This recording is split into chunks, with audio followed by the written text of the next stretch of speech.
Muy, pero muy buenas tardes, Pastor Nicolás García. Qué bendición poder tenerlo hoy en este día tan especial para nosotros. Muchísimas gracias, Sergio. Buenas tardes a toda la audiencia. Antes que nada, agradecerte la oportunidad de poder estar aquí con vosotros en este programa, celebrando el tercer aniversario de Radio La Fiesta. Qué bueno. Doy gracias a Dios por la oportunidad y por poder conversar contigo. Bueno, sí, la verdad que para nosotros es una gran oportunidad y una gran bendición poder tenerlo en directo, en vivo, eh, ya que nosotros cada día estamos haciendo estudios bíblicos. Hay personas que lo están conociendo a través de aquí, de la radio, ¿no? Por ejemplo, oyentes fieles como es Martín Romero, que él está en este momento en línea, justamente no le tocó trabajar en este horario y él está allí ansioso y me dijo, te voy a estar llamando cuando esté el pastor Nicolás García. Y bueno, vamos a esperar seguramente la llamada de Martín para que se pueda comunicar y hablar con usted, pastor Nicolás.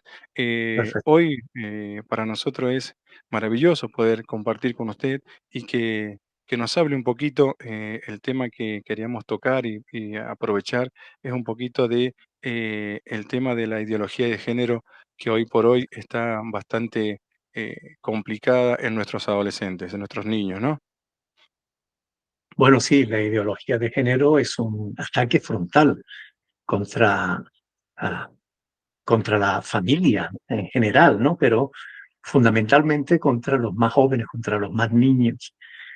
Es una manera de manipulación social, ¿no?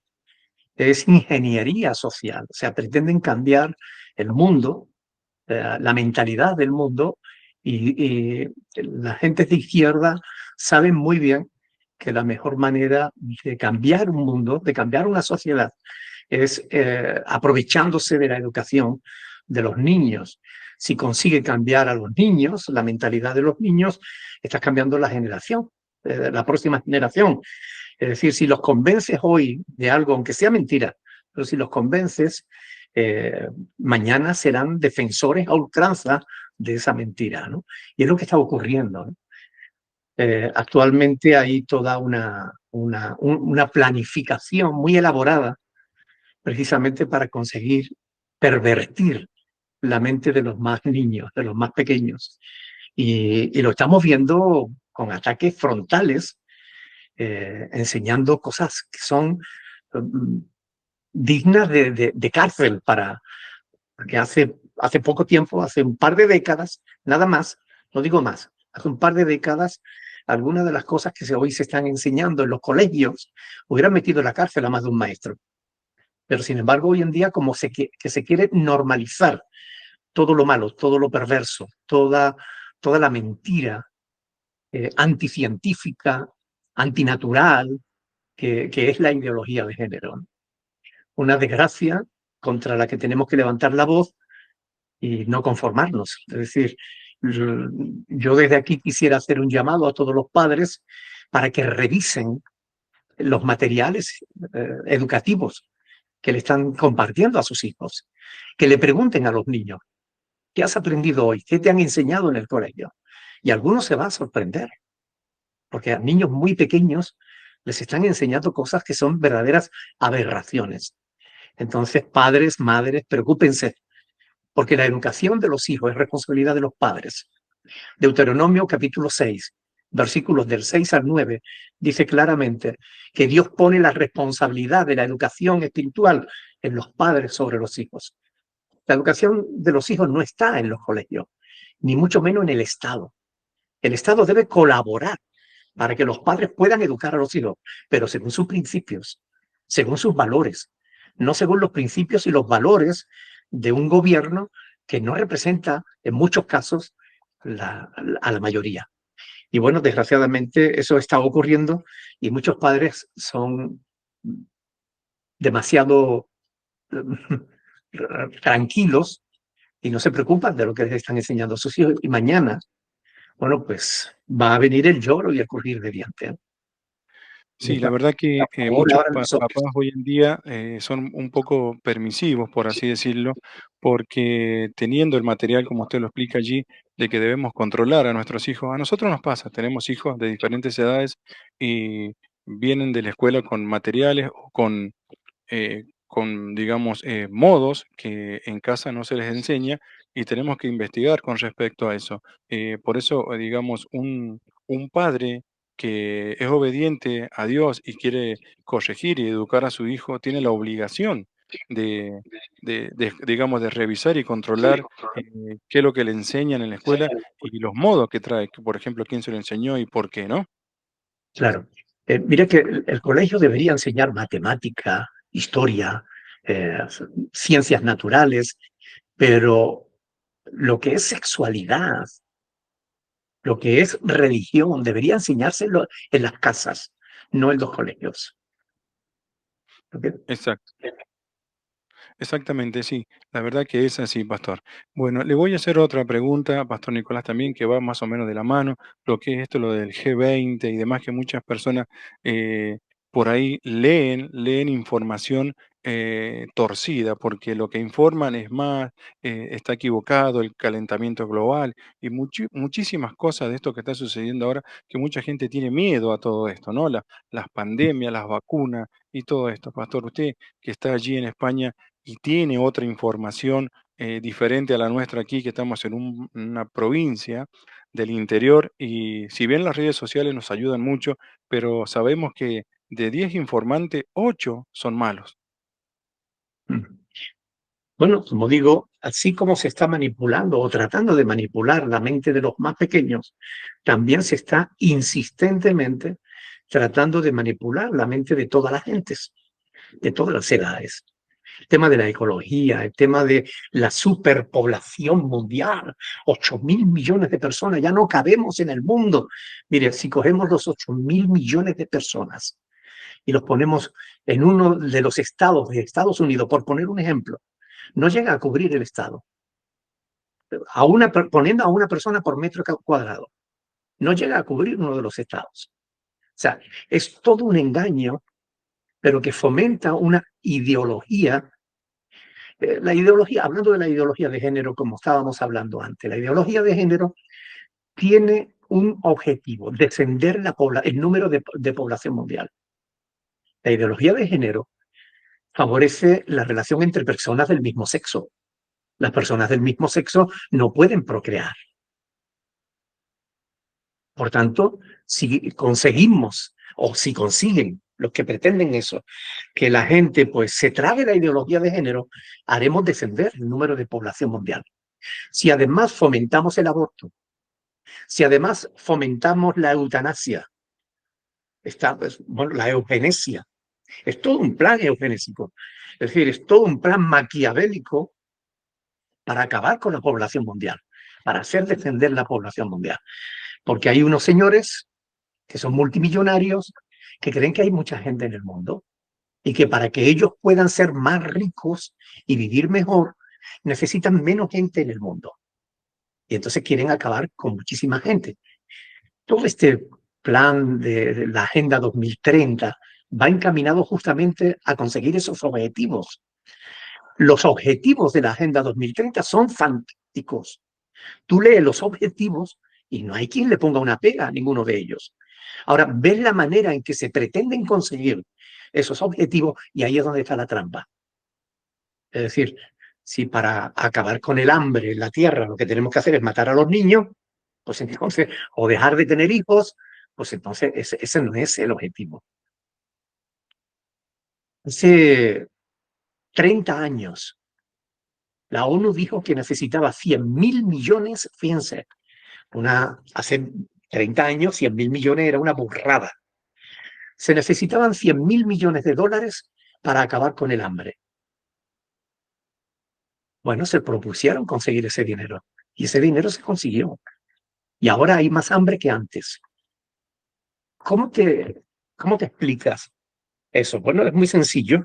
UNICEF, eh, todas las organizaciones que forman parte de la ONU tienen una estructura tan grande, ejecutivos, directores, gerentes, secretarios, no sé qué, tienen una estructura tan grande que tú das $100 para los niños de África y a los niños de África les llega $1 si es que le llega.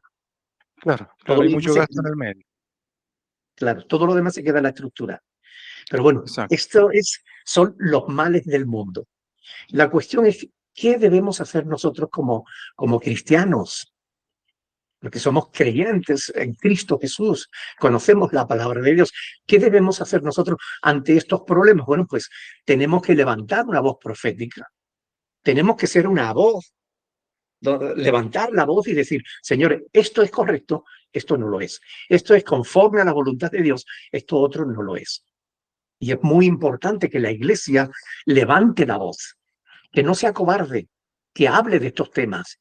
Aunque la mayoría de la gente te va a llamar loco, fanático, fundamentalista y no sé cuántas cosas más, homofóbico y todo lo que quieran.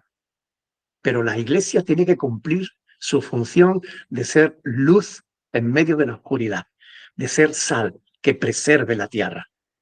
¿Ok?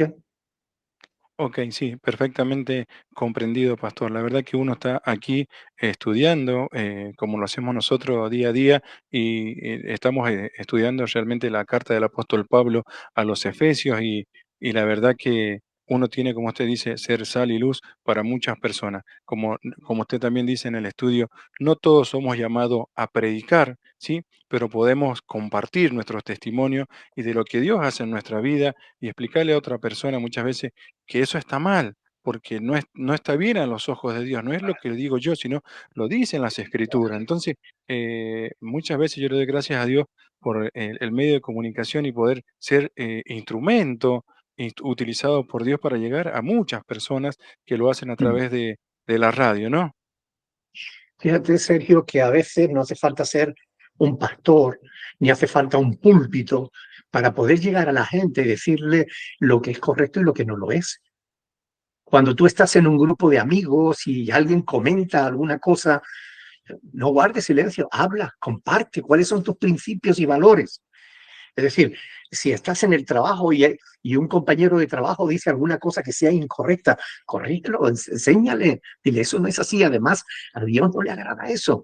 Cuando nosotros hacemos eso, ya estamos cumpliendo con nuestra función de ser una voz profética en el mundo, de ser la voz de la iglesia, la voz de Dios en medio de las tinieblas, en medio de la oscuridad. Y cualquiera puede hacer eso, no hace falta que tenga un título de pastor, de ministro, ni de nada de eso. Cualquier creyente en su familia, en su entorno, puede compartir los principios de la palabra de Dios. Sí, la verdad que es así, porque eso es ser obediente a la palabra del Señor, que debemos ser atalayas para muchas personas, ¿no? Y me dio el pie cuando dijo profético. El otro día me llegó a través de las redes sociales una invitación para hacer un curso profético con lucha espiritual, con discernimiento de sueños y ¿cómo era? Me decía el título, aprende, eh, más de las Escrituras, aprende de otros libros proféticos. Bueno, una tarjeta muy bonita que me invitaba a hacer un curso de profecía, profético. Eh, Sí. ayer justamente lo estuvimos viendo en el estudio bíblico, ayer y anteayer, de que no todos somos llamados, ¿no es cierto? Porque el título del estudio era el autollamado, ¿no? Y ahí me dije, claro, eso es muchas veces lo que pasa hoy en día, ¿no? Es que no existe el autollamado.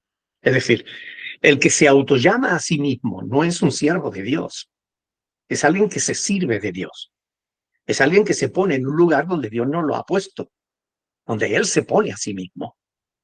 Ese autollamado es una persona que no tiene el respaldo ni la autoridad de Dios. Por tanto, es alguien que no debería estar, ¿ok? Donde él se pone, se autopone. Ahora, Claro, eh, últimamente estamos proliferando muchas escuelas de profetas y se aprovechan de la ignorancia de la gente. Se aprovechan del desconocimiento que la mayoría de las personas, la mayoría de los cristianos, tienen de las Sagradas Escrituras. Y es que la mayoría de la gente que asisten a las iglesias hoy ni siquiera son cristianos. porque no se les predica el evangelio que tenemos en las Sagradas Escrituras. Se les predican falsos evangelios. El evangelio de la superfe, que es pura metafísica, sueña en grande y lo tendrás. El evangelio de la prosperidad, tú puedes ser rico, o si siembra una ofrenda grande, Dios te va a devolver a ti, porque si tú das 10, Dios te va a dar 1000. Cosas que no tienen nada que ver con la verdad y que nada tienen que ver con la palabra de Dios. Esas iglesias no son iglesias, son empresas que comercian con la fe de la gente. Todas esas escuelas de profetas son gente que no conocen la verdad, no conocen la palabra de Dios. Miren, no hay profetas actualmente, ni nadie te puede enseñar a ser un profeta, porque no hay profetas hoy en día. Los profetas, junto con los apóstoles, fueron dos ministerios que Dios utilizó para poner los fundamentos de la iglesia, que es la palabra de Dios. Apóstoles y profetas. Efesios capítulo 2, versículo del 19 al 20. Ahí está claramente. La iglesia está edificada sobre el fundamento de los apóstoles y profetas, que es la palabra de Dios. Ahora, una vez que ya tenemos la palabra de Dios, ya no necesitamos apóstoles, ni necesitamos profetas. Por eso, con respecto a los profetas, Jesús dijo que el último de los profetas era Juan, Lucas 16, 16. Y con respecto a los apóstoles, la Biblia termina en Apocalipsis capítulo 19, versículo 14, con 12 apóstoles. Es decir, no hay más que aquellos a los que Cristo llamó al ministerio apostólico. Justo para que con los profetas y los apóstoles escribieran las escrituras, que es el fundamento sobre el cual está edificada la iglesia. El problema es que como la gente no conoce la escritura, no están edificados sobre ella, pues se dejan engañar por estos falsos maestros, falsos profetas, falsos apóstoles, obreros fraudulentos, que les engañan, haciéndoles creer que tú puedes ser un profeta de Dios, tú puedes ser un apóstol, y que en definitiva lo que hacen es llenar su corazón de engaño. Y una de dos, la gente que acude a ese tipo de escuelas de profetas, aquellos que acuden a escuelas de apóstoles, son gente que acaban, una de dos, o frustrados porque no consiguen los objetivos que buscan, o con una superegolatría absoluta, con un ego desmedido, creyéndose superiores a los demás. Ni lo uno ni lo otro es la voluntad de Dios. La Usted sabe, voluntad de pastor, Dios que es yo los escucho hablar a estos pseudos profetas, ¿no? Y conocen la Biblia porque conocen las Escrituras. Y yo digo, de si la oídas, conocen, Sergio, solo de claro, oídas.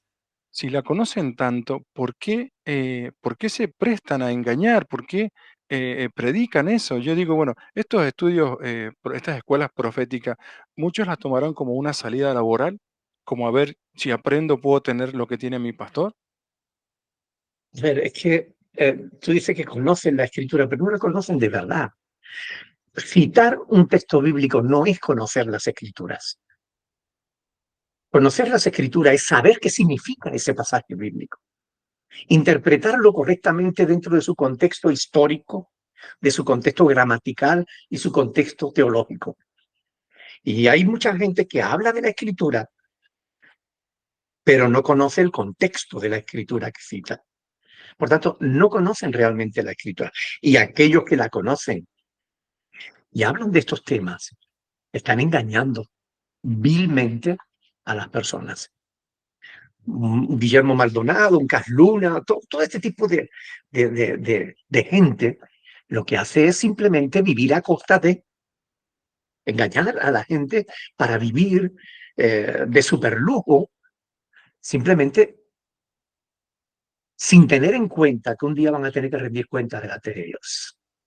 Sí, la verdad que eso es muy cierto y los pastores van a tener que rendir cuenta, usted lo dice siempre en los estudios bíblicos y nos enseña. Por eso cuando les digo a los hermanos que nos escuchan, que por favor tengan la Biblia en la mano, vayan tomando nota de aquello que no entiendan o no comprendan para formular la consulta, porque que no se queden con eso. Y si no vieron el video ese día, que me lo pidan y les mando el link para que lo vuelvan a ver, para que no sean engañados, porque en las iglesias está llena de gente, porque llevan gente. Pero yo digo, toda esa gente, ¿por qué no se preocupan en estudiar? Si están viendo, o bueno, en realidad no sé si lo ven, pero uno les dice muchas veces, no, esto no es así, no lo comprueban. La verdad que me duele en el corazón de que no se den cuenta porque para colmo uno queda mal, los habla y no nos entiende, nos dice que nosotros estamos equivocados, que nuestra Claro, iglesia no somos tres o cuatro.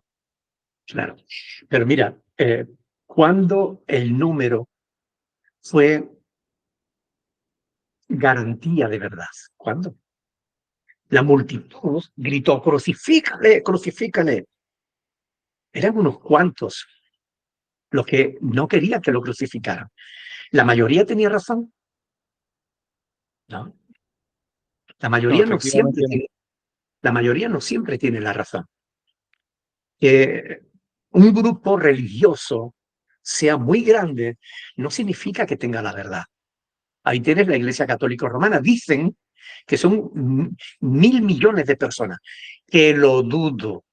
No creo que lleguen ni a una cuarta parte. Pero bueno, vamos a suponer que sean 1.000 millones de personas en el mundo, que sean católicos romanos. ¿Ser tantos garantiza que estén en la verdad? No. Y yo no dudo de que haya católicos romanos que sean sinceros, pero como digo muchas veces, están sinceramente equivocados, porque no siguen, no se preocupan, como tú dices, de escudriñar las escrituras para ver si lo que les enseñan es verdad o no. Sencillamente se dejan guiar. Y si un ciego guía a otro ciego, ambos van a caer en el hoyo. Y es lo que le pasa a la gran mayoría. La gente no quiere esforzarse. La única ley que le gusta a todo el mundo es la ley del menor esfuerzo. La gente quiere llegar a una iglesia y que le digan cosas agradables, cosas bonitas, promesas, bendiciones. No me hables de problemas, no me hables de educación, no me hables de corrección, no me hables de pecado, no me hables de infierno, no me hables de condenación. De bendición, de promesa, de cielo, de paraíso. No me hable de otras cosas. Bueno, pues esto ya estaba profetizado. El propio apóstol Pablo lo dijo. Que llegaría un momento en que la gente no sufriría, no sería capaz de soportar la sana doctrina. Y estamos viviendo en ese tiempo, en el tiempo de la apostasía. Sí, la verdad que eso es verdad, Pastor Nicolás. Hablando de, por ejemplo, de personas que no escudriñan, o también están aquellos que escudriñan y no entienden y no comprenden. Por ejemplo, esta mañana me llegó un mensaje para el programa de hoy. Le dije, escucha el programa porque se lo voy a consultar al pastor, que él te lo explique mejor. Se basa en Romanos 8:29, ¿sí? Que lo lee y no lo entiende. Bueno, Romanos 8:29 lo que está diciendo es cuál es el propósito de Dios para nuestra vida. ¿Ok? Vamos a ver. Eh, Antes de responder a la pregunta en sí, entonces hay personas que leen la Biblia y no la entienden. Justamente lo que tienen que hacer es lo que ha hecho esta persona, acudir a los pastores para que le respondamos las dudas. ¿Ok? Ahora, leamos este pasaje. Porque a los que antes conoció, esto es muy importante, a los que antes conoció, también los predestinó para que fuesen hechos conforme a la imagen de su Hijo, para que Él sea el primogénito entre muchos hermanos. Es decir, aquí lo que está diciendo es que Dios sabe de antemano, ¿ok?, quiénes van a creer en Cristo y quiénes no. Por eso Él ha predestinado a todos los que creen en Cristo, los ha predestinado para ser conforme a la imagen de Cristo. ¿Has oído la frase Dios tiene un plan para tu vida? Es una Sí, frase muchísimas veces. que muchos creyentes repiten, ¿verdad? Dios tiene un plan para tu vida. Y muchas veces hay que preguntarle al que te lo dice, ¿de qué plan me hablas? Y a veces el mismo que te lo dice no sabe de qué está hablando. Entonces, ¿cuál es el plan de Dios para la vida de todos? Es este, que seamos hechos a la imagen de Cristo, que cada día nos parezcamos más a Jesús. Ese es el plan de Dios para nuestra vida. Ese es el plan de Dios. Para esto es para lo que Dios nos ha predestinado. Y Dios quiere que todos seamos como Jesús, que todos seamos salvos, que todos vengamos al conocimiento de la verdad. 1 Timoteo 2:4. Pero no todos quieren la verdad. No todos quieren ser como Jesús. No todos quieren ser salvos. Por tanto, eh, no todos lo van a hacer. Pero Dios sabe quiénes son. Por eso dice, los que antes conoció.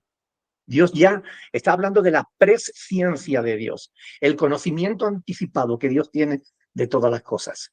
Dios sabe quién va a creer y quién no va a creer. Y Dios, antes de la fundación del mundo, Él, en su soberana voluntad, porque Dios es soberano, determinó que el que creyera sería salvo y que el que rehusara creer, eh, no solo no iba a ser salvo, sino que la ira de Dios iba a estar sobre él. Esto lo tenemos ahí en Juan capítulo 3, versículo 36, lo dice claramente. Por tanto, lo que este pasaje de las Escrituras nos está diciendo es que Dios quiere que seamos como su Hijo Jesucristo. Bueno, aclarado en la consulta, Rocío, si tienes algún otro detallito que quieras saber, por favor, comunícate al teléfono de la radio para que le podamos compartir con el pastor Nicolás García. Bueno, pastor, también ya que este pasaje nos habla de la salvación, ¿es verdad que podemos perder la salvación? Bueno, sí y no. Y ahora lo explico. Ok, Sí, la sí, porque hay salvación. personas que dicen que no, que si ya Dios nos predestinó, ya Claro, nosotros somos salvos y no nos pueden arrebatar de su mano, porque dice la Biblia que estamos en la mano vale, de Él, nadie nos puede arrebatar. vale. Dos cosas. Tenemos una llamada en línea, pastor, a ver si le podemos responder. Está entrando una Sí, a ver, llamada, ¿me permite? A ver si tenemos una llamada. Hola, hola. Bueno, no, se cortó. Continuemos, pastor, bueno, disculpe, que a lo mejor algún oyente que quiera hacer alguna consulta. vale. Respondo entonces. Decía sí y no a la pregunta de si se puede perder la salvación. Los que dicen que no se puede perder la salvación son gente que han sido adoctrinados con una teología, con una doctrina calvinista. Los calvinistas creen que una vez salvo, siempre salvo, y el salvo no se puede perder, y el que no es salvo, ese no se puede salvar, ni siquiera creyendo en Dios, ¿no? Bueno, pero eso es falso, eso no es lo que enseña las Sagradas Escrituras. La salvación realmente se puede perder, y voy a explicar por qué. Porque la salvación nuestra depende de que depositemos fe y confianza en el Señor. Dios ha establecido una condición sine qua non, es decir, una condición sin la cual nadie será salvo. Y es que debemos creer en el Evangelio de Jesucristo. Cuando depositamos fe en el Evangelio de Cristo, decimos esa persona es salva. Pero si nosotros perdemos la fe, es decir, si apostatamos de nuestra fe, lógicamente no vamos a alcanzar la salvación. Ahora, ¿por qué digo yo que no se puede perder la salvación? Porque la salvación todavía no la tenemos. La salvación es una promesa que Dios nos da, Pastor, que cuando usted nosotros nos dice decimos, la apostatamos de la tenemos. fe, disculpe que lo moleste, que lo interrumpa, cuando usted dice apostatamos de la fe, hay gente que no entiende esa palabra. Bueno, apostatar significa abandonar la fe. Es Ok, decir, ok. alguien que ha creído en Cristo, que ha experimentado al Espíritu Santo en su vida, que ha probado la palabra de Dios y ha visto la fidelidad de Dios para con su vida, además ha sido bendecido por Dios, pero llega un momento en que por cualquier causa se aparta de Dios, pierde la fe y bueno, abandona los caminos del Señor y no quiere volver a acordarse de Dios. Esa persona que creyó, que fue salvo porque creyó, que fue santificado en la sangre de Cristo, si perdió su fe, ¿va a seguir siendo salvo? No, claro que no. Basta que nosotros cojamos y leamos, por ejemplo, Hebreos capítulo 10, versículo 28. Ahí dice que el que viola la ley de Moisés por el testimonio de 2 o 3 testigos muere irremisiblemente. ¿Ok? Esa era la ley.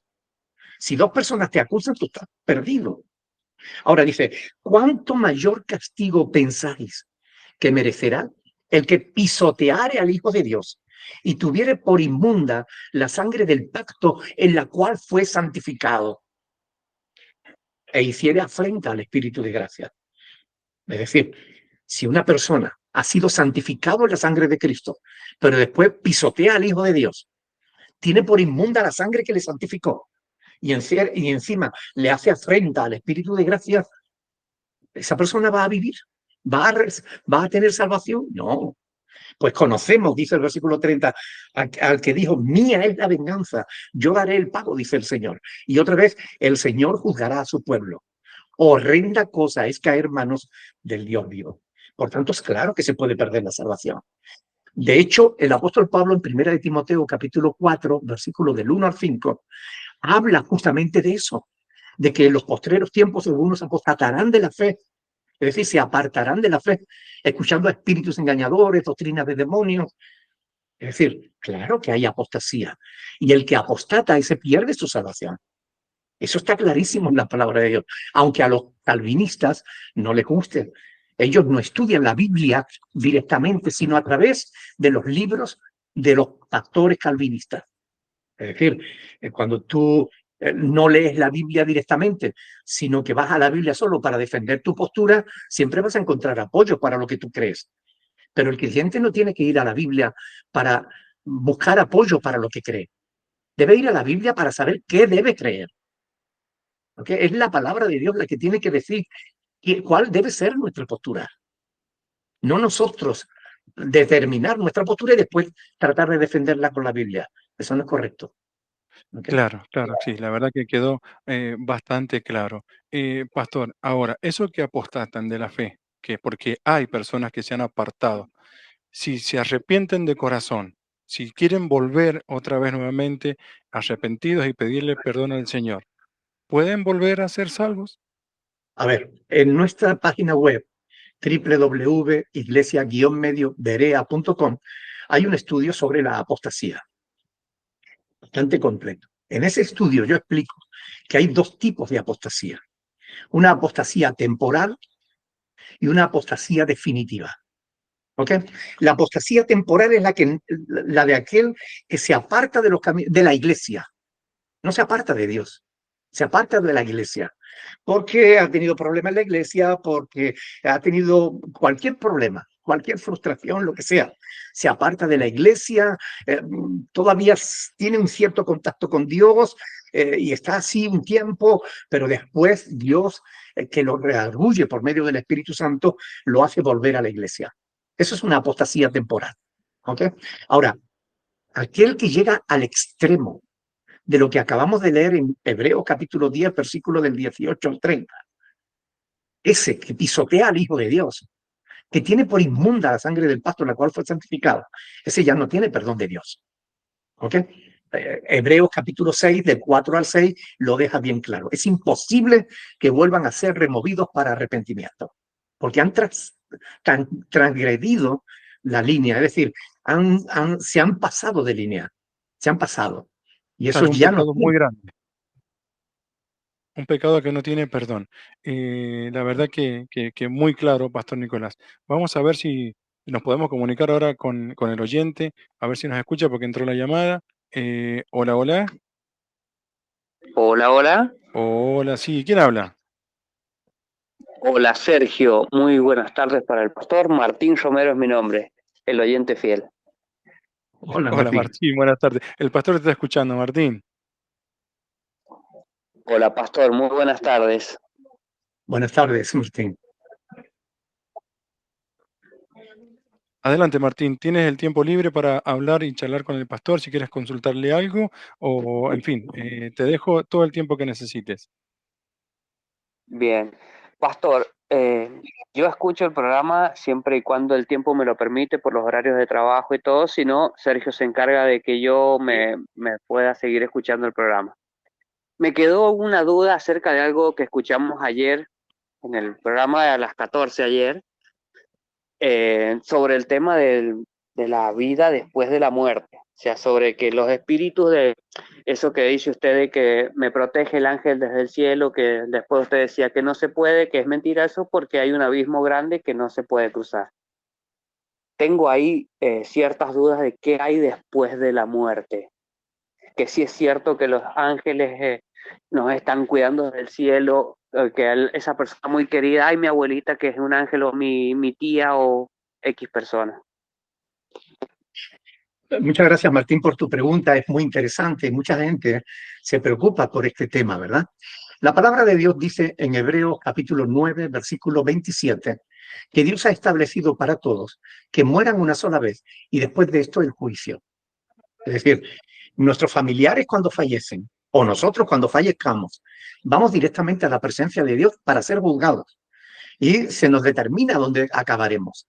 Si en el lago de fuego o o en la gloria eterna, ¿verdad? Entonces, nuestros seres queridos que están en la presencia de Dios no son ángeles que nos protegen. Los ángeles que nos protegen no son nuestros familiares fallecidos. Los ángeles que nos protegen son ángeles que Dios ha creado precisamente para eso.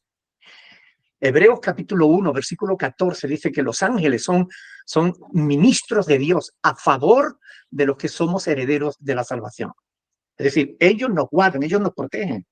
El Salmo 34 dice que el ángel de Jehová acampa alrededor de los que le temen y los defiende. Por tanto, tanto el Espíritu de Dios, el Espíritu de Cristo, como los ángeles que Dios ha creado para nuestra protección, están ahí guardándonos y protegiéndonos. No son nuestros familiares queridos, ¿ok? Nuestros familiares ya están donde tengan que estar. Sean que estén con el Señor o no, ellos no nos pueden proteger, ¿ok? Los que nos protegen son los ángeles de Dios, que están puestos para eso. Exacto. Entonces, aquellas personas que dicen ver a personas que ya no existen en esta vida terrenal, que han pasado a la vida después de la muerte, aquellas personas que dicen ver o escuchar, oír o presenciar la presencia de un ser querido que ya no está, ¿qué es lo que realmente está viendo? ¿O qué es lo que realmente está sintiendo esa persona? Bueno, dos cosas. Sabemos que el duelo es una de las experiencias más traumáticas que pasa al ser humano. Y nosotros, como seres humanos, tenemos una mente capaz de imaginar 1000 universos. ¿Ok? Si te sientes apegado, muy apegado a una persona, a un ser querido, y ese ser querido se te muere, es lógico que tú vas a estar sintiendo, sufriendo y deseando tener algún contacto con, ay, me hubiera gustado decirle, o me hubiera gustado tener este detalle, me hubiera gustado, y bueno, pues a veces nuestra mente nos juega malas pasadas en el sentido de que nuestra mente es capaz de imaginar una escena que nosotros anhelamos, deseamos. Ese es un caso, ¿verdad? Puede ser algo de nuestra imaginación. Ahora, si no es nuestra imaginación, si realmente hemos visto a alguien con la figura de un ser querido nuestro y tal, cuidado, porque los seres queridos no tienen la capacidad de volver. Dios lo dice claramente en su palabra, Lucas capítulo 16, del 19 al 31. Por tanto, si no es un ser querido, cuidado porque puede ser un demonio que conoce a nuestro ser querido, que nos conoce a nosotros y que puede estar engañándonos. Y ahí tenemos que tener mucho cuidado, porque entre otras cosas, en Deuteronomio capítulo 18, el Señor nos enseña que Él no quiere que hablemos con los muertos, que no debemos tener, ¿ok?, relación con los muertos, porque eso forma parte del mundo de las tinieblas. El diablo aprovecha el dolor de la gente para engañarlos y a tenerlos atados. Conozco una persona que lleva viuda un montón de años y hasta el día de hoy sigue poniéndole el plato de comida a su esposo y dialogando con él en la mesa, cuando su esposo no está ahí. Pero ella lo ve y habla con él y dice que él le habla a ella. Hay un demonio que la está engañando y ella no es capaz de superar eso. Y está traumatizada y lo va a estar de por vida hasta que ella se arrepienta de esa conmiseración, de ese autoflagelo que ella misma se hace por el dolor de haber perdido a su ser querido. Mire, cuidado, porque hay ciertas cosas con las que no hay que jugar y el mundo espiritual es una de ellas. Perfecto. Y en ese caso, uno como una persona de afuera del dolor, ¿qué se le puede recomendar a esa persona que dice ver, escuchar, oír, verlo todo todo en ese tiempo a la persona que no está. ¿Qué se le puede decir para que esa persona se aleje o la deje ir a la persona que ya no está, o que deje por lo menos de hablar con la persona que ya no está? Es un caso particular el que le voy a contar. En la casa de mi suegro, hace un tiempo, falleció una persona que vivía ahí que era muy dueña de sus cosas. ¿Bien? De un tiempo a esta parte, mi suegro está viviendo en esa casa, pero ellos escuchan ruidos, se caen las cosas, por ahí se mueven objetos, ¿bien? Alguien le dijo por ahí que es la presencia de la persona que falleció que está ahí en la casa. Bueno, Pero con lo que usted dijo ayer, no es una persona, es un demonio que ha tomado esa figura. O simplemente, ¿en qué casa no hay ruidos? ¿En qué casa no se caen las cosas? Lo que pasa es que si estamos pendientes de cada detalle que ocurre, nuestra imaginación ya dice, aquí hay algo, aunque no lo haya. ¿Ok? Aquí hay algo. Entonces hay que tener cuidado con eso. La palabra de Dios tiene el poder, la palabra de Dios es luz. El Salmo 119 lo dice en el 105, ¿no? Y también en el 160. Lámpara es a mis pies tu palabra y lumbrera a mi camino. La palabra de Dios tiene la capacidad de hacer entender, de hacer la luz en medio de la oscuridad. Entonces, háblale de estas cosas, de la palabra de Dios a la persona, y llegará un momento que dejarán de prestar atención a los ruidos y dejarán de prestar atención a si se cae alguna cosa, que es normal, entre otras cosas. ¿Ok? Perfecto. Bueno, pastor, eso era de mi parte. Bueno, también esta semana se conmemoró el Día Internacional de la Familia acá en Argentina. No sé si por todos lados. Me dijo Sergio que estaría bueno que le preguntásemos a usted sobre que el tema de familia, que ya un poquito estuvo hablando al comienzo. Sí, bueno, la familia es el plan de Dios para la humanidad. La familia es lo que ha permitido hacer, es la base de la sociedad. Sin familia no hay sociedad. Y ahora mismo estamos caminando hacia la extinción de la sociedad, del ser humano, porque todo lo que se está fomentando va en contra de la familia. Se ataca el matrimonio, se ataca el amor, se ataca la maternidad, como si una mujer que quiere tener hijos y dedicarse a su hogar estuviera cometiendo un delito. La juzgan, la critican, la insultan. Bueno, están atacando la familia de todas formas, especialmente en las redes sociales. Y la familia, sin embargo, no solo es el propósito de Dios, que sin la familia no existe la humanidad. Mire, tú pones en una isla a dos homosexuales, pones en otra isla a dos lesbianas, pones en otra isla a una pareja heterosexual, y en vuelta de 100 años, o menos, en las dos islas donde se han puesto homosexuales y lesbianas no hay nadie. Y donde se puso una pareja heterosexual, habrá una familia cada vez más numerosa. Es así. Es decir, si atacamos la familia, acabamos con el ser humano. Hay que defender la familia. Siempre hay que defender la familia.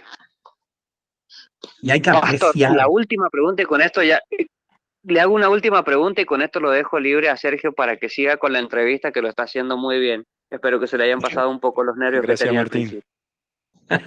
Gracias, Martín. La última pregunta. Si el muerto, o sea, si la persona fallecida, volviendo al tema anterior, si la persona fallecida es un alma en pena y esa alma en pena está asustando, o creemos que nos está asustando, ¿qué es lo que hay que hacer ahí? A ver, no hay almas en penas, ¿ok? El muerto, muerto está. Y ya está, o en el cielo o en el infierno. No hay almas en penas. Eso es una falsa doctrina católico-romana que se origina como en la cultura popular, y la católica lo respalda y le da valor a algo que no lo tiene. Es mentira. Eso de que hay personas que cuando mueren tienen asuntos pendientes y se quedan por aquí y que eso es mentira. Mentira. Hebreos capítulo 9, versículo 27. Dios ha establecido para todos que mueran una sola vez y después de esto el juicio. Es decir, después de la muerte. van directamente a la presencia de Dios, donde Dios les juzga y los manda donde tienen que estar. Y ninguno se queda aquí, pululando por el aire, ni como un alma en pena. Eso es falso. Es como el ejemplo que usted dio ayer, o sea, el ejemplo que yo escuché en la prédica de ayer de la película Ghost, La sombra del amor. Claro, claro. Eso es falso. No pasa No eso que pasa en la película, eso fue una ficción. Claro, evidentemente. Evidentemente. Eso no existe en realidad. Gracias, Martín. Bueno, Pastor, muchas gracias por contestar estas preguntas que tenía y le mando un fuerte abrazo. Y cuando vuelva por acá por San Juan, vamos a ver si lo podemos ver en persona. Muchas gracias, Martín. Dios te bendiga. Sigue estudiando la palabra de Dios, Martín. Ánimo. Muchas gracias, Martín. Muchas gracias, Pastor. Ya, mi hermano, Dios te bendiga. Gracias, Sergio. Muchas gracias por comunicar. Gracias. Bien, ahí lo teníamos a Martín Romero, que se atrevió a hacer una llamada y poder hablar con el pastor y sacarse algunas dudas, porque deben tener algunas otras más. Pero bueno, pastor, ya ha pasado mucho tiempo de esta videollamada, no queremos robarle mucho tiempo, sé que está ocupado y con compromisos siguientes. Para cerrar esta entrevista, pastor Nicolás, una reflexión, un mensaje para la familia, para los que están escuchando en este momento la radio, para aquellos que están estudiando o aquellos que quieren hacer algún seminario, ministerio, que puedan tener alguna consulta también, ¿no? Sí, el todo del ser humano lo especificó Salomón en el libro de Eclesiastés, en el capítulo 12, al final del libro, en los versículos del 13 al 14. Él, después de estudiar, sabemos que Salomón fue el hombre más sabio del mundo en su tiempo. Su sabiduría transgredió fronteras y vinieron a conocer su sabiduría y el esplendor de su reino la gente desde muy lejos. Este hombre tan sabio se dedicó a estudiar el comportamiento humano. Y después de estudiar todo lo que el hombre hace, sus trabajos, sus ilusiones, sus anhelos, dice que por estudiar estudió hasta las locuras y los desvaríos, es decir, lo estudió todo.